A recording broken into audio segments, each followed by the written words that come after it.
Sudah semakin kuat desakan agar Mega bersedia mengundurkan diri. Puan Maharani mungkin akan jadi tokoh utama yang mengubah wajah PDIP. Selama ini wajah PDIP kan lekat dengan perlawanan, konfrontasi, dengan perjuangan. Tapi Puan mungkin bisa kita harapkan mengubah itu.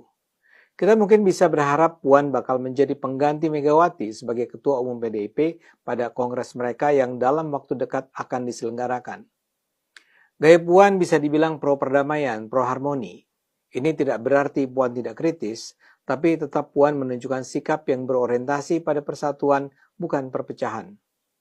Gaya peaceful Puan ini terlihat dalam kontroversi pengakuan Deddy Sitorus bahwa pada pertengahan Desember yang lalu, PDIP didatangi utusan khusus yang mengajukan 2 permintaan pada PDIP. Pertama, Hasto Kristianto diminta mundur sebagai sekjen. Kedua, PDIP diminta tidak memecat Jokowi.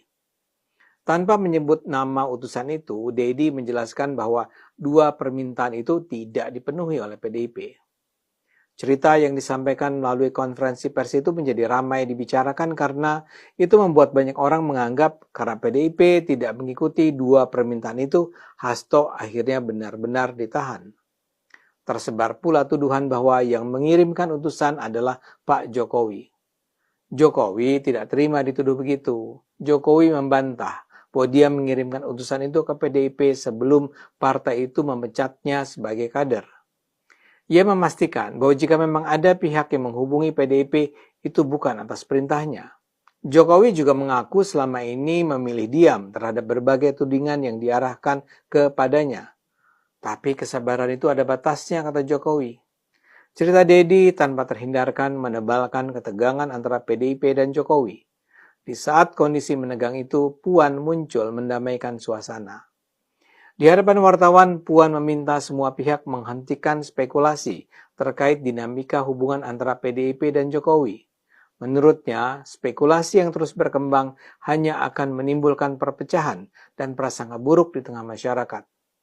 Sudahi hal-hal yang membuat kita terpecah, belah, dan saling berprasangka. Apalagi ini bulan Ramadan, bulan penuh berkah. Marilah kita berpikir positif dan membangun bangsa ini bersama-sama dengan pikiran yang baik, kata Puan. Puan juga menegaskan membangun bangsa tidak bisa dilakukan sendirian. Dia mengingatkan bahwa setiap individu punya kesalahan. Tapi yang terpenting adalah melakukan introspeksi demi masa depan Indonesia yang lebih baik. Pernyataan-pernyataan Puan itu jelas menunjukkan semangat dia untuk merukunkan mereka yang berseteru. Dia nampak sangat matang. Terus terang ini mengubah cara pandang saya tentang Puan. Selama ini biar bagaimanapun saya selalu melihat dia sebagai mantan mahasiswi saya yang pendiam, pemalu, tidak menonjolkan diri, tapi kaya. Saya memang pernah mengajar dia ketika dia kuliah di Departemen Ilmu Komunikasi sekitar 30-an tahun yang lalu. Ketika dia sudah masuk politik, bayang-bayang dia di masa lalu itu tidak pernah hilang. Puan adalah anak bungsu dan satu-satunya putri Bu Mega. Ayahnya, Taufik Kemas, adalah seorang politikus PDIP yang menjabat sebagai ketua MPR dari tahun 2009 sampai dia meninggal pada 2013. Tapi ketika Puan menjadi mahasiswi, PDIP masih menjadi partai yang dimusuhi Orde Baru. Barangkali karena itulah dia masih terlihat sebagai putri cantik yang pengalah, manja, dan bukan petarung. Kini tiba-tiba saja sosok Puan berubah. Dia hadir untuk mengatasi sengketa berkepanjangan di dalam tubuh partai banteng mengamuk itu. Dan ini tidak mewakili semangat PDIP seperti yang selama ini lazim diperlihatkan. Hubungan PDIP dan Jokowi memburuk, terutama sejak masa-masa menjelang Pilpres 2024. Jokowi kan semula mendukung Ganjar Pranowo sebagai capres. Tapi akibat perlakuan Megawati dan sekutu di sekitarnya di masa-masa akhir kepresidenannya, Jokowi beralih menjadi pendukung Prabowo untuk bertarung di Pilpres 2024. Putra Jokowi pun Gibran jadi wakil Prabowo. Putra bungsu Jokowi Kaisang Pangarep jadi ketua umum PSI yang mendukung penuh Prabowo. Data menunjukkan sejak keluarga Jokowi menjadi mitra Prabowo, konstelasi pertarungan Pilpres berubah. Suara Ganjar terus menurun sementara suara Prabowo menguat. Karena itulah PDIP nampak benci total terhadap Jokowi. Segala macam serangan dilontarkan kepada sang mantan presiden. PDIP misalnya menuduh KPK telah menjadi alat untuk menjalankan pesanan politik dari Jokowi untuk menjadikan kondisi PDIP aut-autan. Aut-autan atau mengacak-acak merupakan istilah yang dilontarkan Megawati dalam satu acara beberapa hari sebelum memecat Jokowi, Gibran, dan Bobi dari keanggotaan partai.